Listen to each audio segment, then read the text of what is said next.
As told in the book Duratun Nasihin, at that time there was a king who was a fanatical idol worshipper, namely Habib bin Malik from Syria. He received a letter from Abu Jahl telling him that there was a new religion brought by the Prophet Muhammad sallallahu alaihi wasallam. After reading the letter, a desire arose to meet the Prophet by bringing 12,000 people to Mecca. Arriving at the border, he sent a messenger to inform Abu Jahl that he had arrived at Al-Abtha, border of Mecca. Because he was so curious about the Prophet, one of the Banu Hashim said that in his childhood, Muhammad was a child who was trustworthy, honest, and virtuous. However, at the age of 40, he spread a new religion that was contrary to the religion of his ancestors. By wearing a red robe and a black turban, the Prophet fulfilled King Habib bin Malik's request. The Prophet came with Sidi Khadija and Abu Bakr as-Siddiq. However, before arriving at the location, along the way, Khadija cried. She was worried about her husband's safety. Likewise, Abu Bakr. When he arrived at the location, the Prophet was warmly welcomed and invited to sit on a chair made of gold. When sitting in the chair, the Prophet's face radiated light, which shines so that people who look at it are amazed. At the same time, King Habib bin Malik questioned the miracles of the Prophet Muhammad because previous prophets had miracles. Hearing this statement, the Prophet agreed to the king's request. The king wanted the shining sun to be drowned, then the moon would appear. After that, he asked to lower the moon, then split into two parts. These halves were inserted into each arm of the Prophet's right hand and left hand, then take it out again and put it back together again. He even asked the moon to recognize him as an apostle. Lastly, return the moon to its original place. If you can do it, the king will believe and acknowledge his prophethood. Abu Jahl, who was there, felt very happy.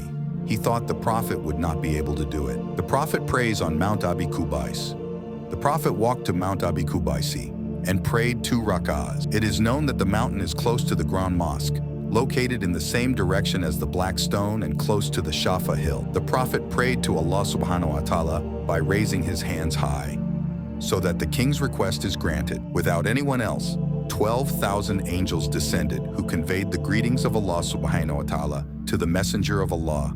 The angel said that he was always with the Prophet and Allah would determine his decision from the time of eternity. The angel asked the Prophet to meet the king to prove his apostleship because Allah is the one who controls the sun and moon and changes day and night. It is also said that the king had a disabled daughter who had no legs or arms and was blind. God has healed the child so that he can walk, touch, and see. When the Prophet met the king, the sun will set so the atmosphere will become dimmer. After praying, the moon rose with bright light. Instantly, the moon split into two. With 2 fingers, Rasulullah signaled him to come down to him. This phenomenon was very tense because there was a very powerful roar.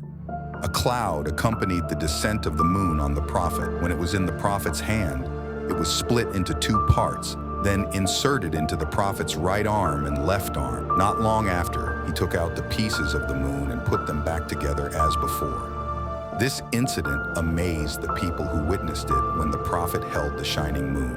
At the same time, the moon made a sound, Ashhadu an la ilaha illallah wa ashhadu anna Muhammadan Rasulullah. Witnessing that miracle, everyone's thoughts and feelings were further shaken, because what they saw was not a dream, but reality. Suddenly, the king realized that it was impossible for ordinary humans to possess it, even though they were skilled in magic. Since the king's heart was still frozen, he still had more conditions to test the Prophet's apostolate. Before he finished speaking, the Prophet told the king that Habib bin Malik had a disabled daughter, but Allah has healed her and made her a perfect woman. Suddenly, the king was shocked because no one knew about it, except those closest to him and the palace people. Hearing what the Prophet said, Habib bin Malik was happy and invited the people of Mecca to abandon the religion inherited from their ancestors. Simultaneously, the king said the Shahada. On the other hand, Abu Jahl was angry because what the Prophet showed was part of magic. When King Habib bin Malik returned home and arrived at the palace door, his daughter greeted him by saying, the Shahada. Even the king saw that his daughter had perfect organs like a normal human being. The princess said that she dreamed that she met a handsome man and told him that her father had converted to Islam. If you want to become a Muslim woman, your body parts will be complete after saying the Shahada. Hearing this, the king prostrated himself in gratitude to Allah subhanahu wa ta'ala for the greatness he had shown.